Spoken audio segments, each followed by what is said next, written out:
Hello students, welcome to our channel AD mentoring. చాలా important update. So మనకు already చెప్పినట్టుగానే 16th short listed candidates short list అయిన వాళ్ళ list release చేస్తామని చెప్పారు.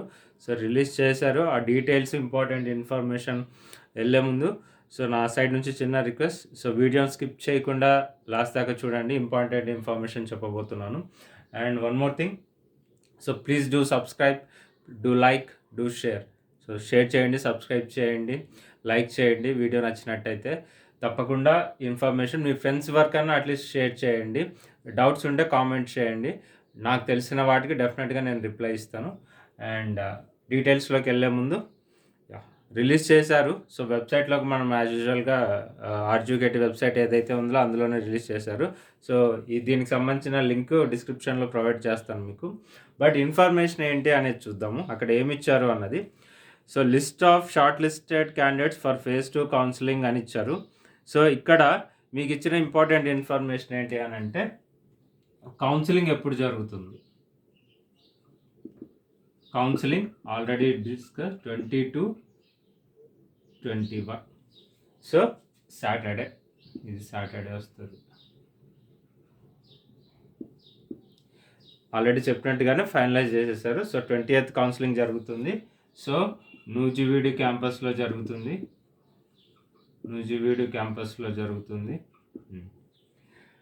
సో షార్ట్ లిస్ట్ అయిన వాళ్ళవి ఎలా చేశారు అని అంటే, సో ఇలా చేశారు. OC and EWS category, BCA category, BCB category, BCC category and BCD category and SC ST category and BCE కూడా ఉంటుంది. So EWS category. సో మీ పేర్లు ఇలా చెక్ చేసుకోండి. మీకు ఓసీ ఈడబ్ల్యూఎస్ కేటగిరీలో మీ నేమ్ ఉందా, మీరు ఏదైతే అది. అంటే ఓసీలో ఓపెన్లో చూసుకోండి, ఓపెన్ సీట్స్ ఉన్నాయి కాబట్టి. నేను ఆల్రెడీ చెప్పాను 19 ఓపెన్ సీట్స్ ఉన్నాయని. సో ఓసీలో చూసుకోండి. అట్ ది సేమ్ టైం మీరు ఓసీలో ఈడబ్ల్యూఎస్ వాళ్ళు ఉన్నవాళ్ళు ఈడబ్ల్యూఎస్ కూడా చెక్ చేసుకోండి. అంటే కంబైన్డ్ లిస్ట్ ఇచ్చారు ఓసీ ఈడబ్ల్యూఎస్కి. అండ్ ఒకవేళ మీరు ఓపెన్ కేటగిరీలో లేకపోతే కేటగిరీ వైజ్, మీ కాస్ట్ వైజ్, మీరు బీసీఏ అయితే బీసీఏలో చెక్ చేసుకోండి, బీసీబీ అయితే బీసీబీలో చెక్ చేసుకోండి. సో ఎవరి కేటగిరీ వాళ్ళది దాంట్లో చెక్ చేసుకోండి.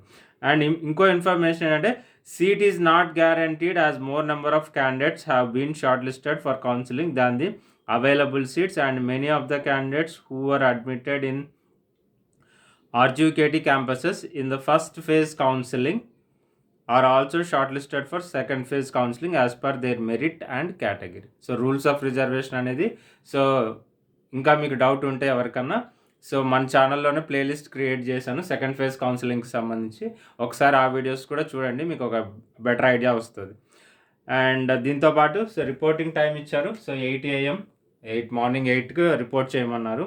సో రిపోర్ట్ చేసేతో పాటు సో ఫస్ట్ ఫేజ్లో ఇంకొక ఇంపార్టెంట్ ఇన్ఫర్మేషన్ ఏంటి అని అంటే, ఫస్ట్ ఫేజ్లో ఎవరైతే అడ్మిట్ అయి ఉంటారో, ఫస్ట్ ఫేజ్లో అడ్మిట్ అయిన వాళ్ళు, సో వాళ్ళు ఆల్రెడీ కాలేజ్లో ఉంటారు కాబట్టి వాళ్ళ తరపున వాళ్ళ parents, so with proper identity cards, proper proof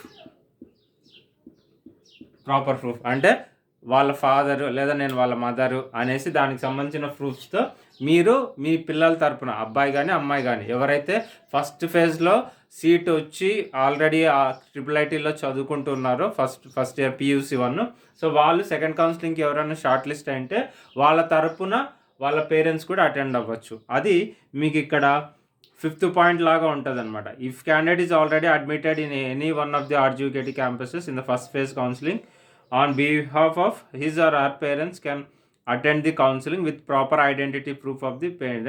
Candidate's presence is not compulsory for attending the counseling in case of he or she has already admitted in RGUKT. So వీళ్ళకి మాత్రం ఇది. అంటే సో ఆల్రెడీ ఫస్ట్ కౌన్సిలింగ్లో ఎవరైతే seat వచ్చి join అయి ఉంటారో, admit అయి ఉంటారో, సో సెకండ్ కౌన్సిలింగ్ వాళ్ళు ఏదైనా మార్చుకోవాలని ఒకవేళ రిజిస్టర్ అయ్యి ఉంటే, వాళ్ళ నేమ్ షార్ట్ లిస్ట్లో వచ్చింటే వాళ్ళ తరపున వాళ్ళ పేరెంట్స్ అటెండ్ అయినా సరిపోతుంది. కాకపోతే ప్రాపర్ ప్రూఫ్ తీసుకొని వెళ్ళాలి, ఐడెంటిటీ ప్రూఫ్, మా అబ్బాయి అన్నట్టు లేదా మా అమ్మాయి అన్నట్టు. సో ప్రూఫ్తో అటెండ్ అవ్వాలి. మరి ఇప్పుడు సెకండ్ కౌన్సిలింగ్కి మాత్రమే ఎలిజిబుల్ అయ్యి ఇప్పుడు షార్ట్ లిస్ట్ అయిన వాళ్ళు ఎవరన్నా ఉంటే అంటే ఆల్రెడీ ఫస్ట్ కౌన్సిలింగ్లో సీట్ వచ్చిన వాళ్ళు కాకుండా మిగిలిన వాళ్ళు అటెండ్ అవ్వాల్సి వస్తే సో మినిమం ఇవి మెయింటైన్ చేయాలి. అంటే ఈ ఇన్ఫర్మేషన్ నేను ఫస్ట్ కౌన్సిలింగ్ జరిగిన విధానాన్ని బేస్ చేసుకొని ఇచ్చాను. సర్టిఫికేట్స్ వెరిఫికేషన్ అండ్ ఫీ కూడా ఉంటుంది, నేను మళ్ళీ ఇక్కడ చెప్తాను. So 3,500 for OC and BC వాళ్ళకి, and 3,000 for ST and SC వాళ్ళకు ఉంటుంది. ఇది నార్మల్ రిజిస్ట్రేషన్ ఫీజు అనమాట సీట్. సో ట్యూషన్ ఫీ ఏదైతే పే చేయాలో అది మీకు ఫీ రీయింబర్స్ ఉంటే అవసరం లేదు, ఫీ రీయింబర్స్మెంట్ లేకపోతే అది కూడా క్యారీ చేయాలి.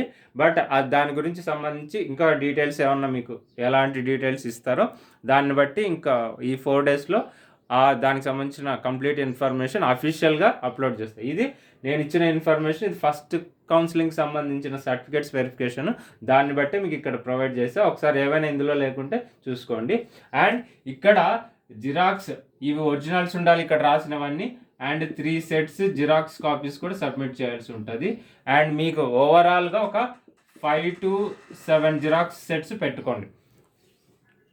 5 to 7 జిరాక్స్ సెట్స్ పెట్టుకోండి. 3 జిరాక్స్ సెట్స్ అక్కడ ఇచ్చేస్తే రిమైనింగ్ 4 మీకు ఉంటుంది.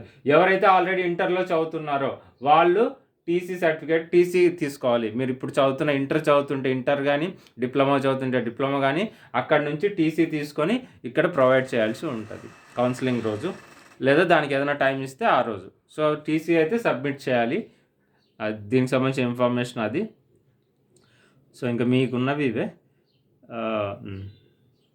సో ఇది ఇంపార్టెంట్ అప్డేట్. సో ఫస్ట్ ఫేజ్లో ఉన్న వాళ్ళు, ఫస్ట్ ఫేజ్లో సెలెక్ట్ అయ్యి ఆల్రెడీ కాలేజీలో అడ్మిట్ అయిన వాళ్ళు వాళ్ళ తరపున వాళ్ళ పేరెంట్స్ అటెండ్ అవ్వచ్చు. వీళ్ళుంటే డైరెక్ట్ వాళ్ళే అటెండ్ అవ్వచ్చు. అండ్ వీళ్ళ తరపున మాత్రం ఒక గార్డియన్ కానీ పేరెంట్ కానీ కంపల్సరీ ఉండాలి. సో స్టూడెంట్స్ మినిమం క్యారీ చేయాల్సినవి ఇవి. సో మీ లిస్ట్ చెక్ చేసుకోండి. ఇది ఫైల్ నేను దీనికి సంబంధించిన ఈ లింక్ డిస్క్రిప్షన్లో ప్రొవైడ్ చేస్తాను. And thank you for your support.